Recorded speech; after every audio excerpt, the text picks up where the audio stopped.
God damn, I step away from the computer for a week because it's the holidays and the numbers go to shit. All right, okay, let's try to get this back on track. I said that in another video as well recently, but I don't know which of these is going to go up first because that's how editing and technology go. Still trying to get some new technology going up here, so see those links down the bottom for Patreon and Ko-fi. Please drop a coin in the till, if you please. Thank you, etc. So this is the third Knives Out movie, the Benoit Blanc detective things from Rian Johnson. This time it's a locked room murder mystery about a fiery conservative Monsignor stabbed in a rural church. The prime suspect is a reformer junior priest. That's the premise, and saying more about the plot might start giving stuff away. So that's our deal this time. If you missed the previous two, watch them. They're great. They're both on Netflix. If you're feeling bad about giving your money to Netflix, Netflix is probably going to own everything soon anyway, so do with that what you will, yeah. In comparison otherwise to the other two, I think this one's a little better than Glass Onion, probably not as good as the first one. Yeah, if they do more of these, I feel like they do need to change it up even more than this one, because the whole point here is to keep us from guessing what's going on. I still guessed, I'd say, most of it a little bit, or at least the big, overall denouement. And I'm not saying that as like a criticism of the writing or the mystery or the construction of the acting.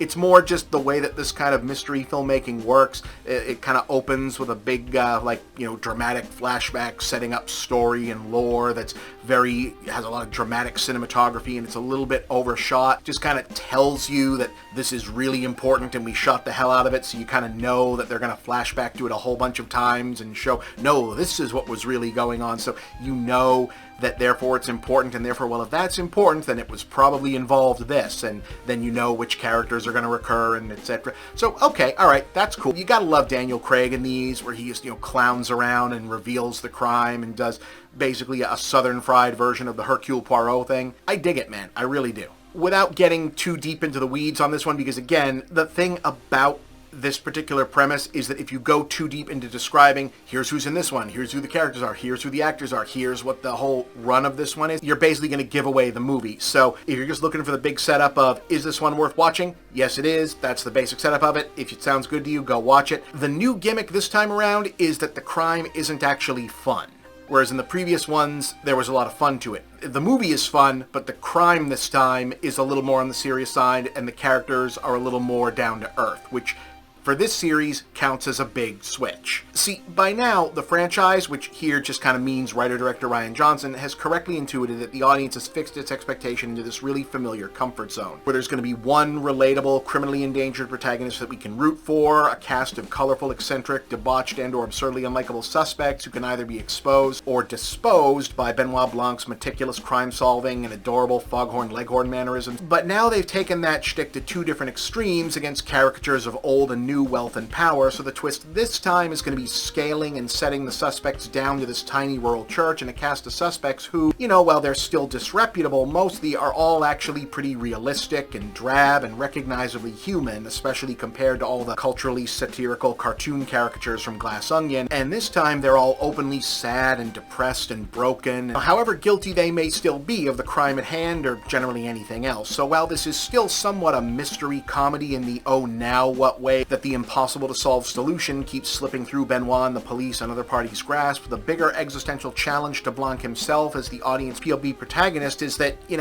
damn it, he just can't have as much fun with this as he clearly wants to. You see, it's established pretty much right away that Blanc is an enthusiastically irreligious guy, and he's practically champing at the bit for this case specifically, since he figures correctly that there must be even more darkness and conspiracy at the heart of a small rural church run by this regressive zealot Monsignor than it first appeared, to give him an opportunity to thumb his nose at the idea of God and faith itself by solving the case. Basically, if I can prove the impossible murders aren't actually impossible, I can prove heaven, hell, sin, divine judgment, and all the other impossible things aren't possible. Nya, nya, nya. Like, he really just seems to want to stick it, however politely, to this God Squad the way that he did to the family of rich bastards in the first movie and the tech bros and influencers in the last one. But then he and we keep getting gently tripped up by this crew of suspects refusing to be as fun to kick around for their various foibles. None of them are innocent, but this time their flaws are all, damn it, just too real. The cracks are too close to the surface, and for some of them their faith is actually too sincere. And while it's a pretty strange swing to take in the third sequel, yeah, watching Blanc actually be frustrated frustrated because he's not having fun in this one while trusting the audience to have fun as spectators to his frustration turns out to be a winning gambit. It gives him a fresh arc, it keeps us guessing during what otherwise might have been a wait, is this not over? Third act swerve. Overall it works.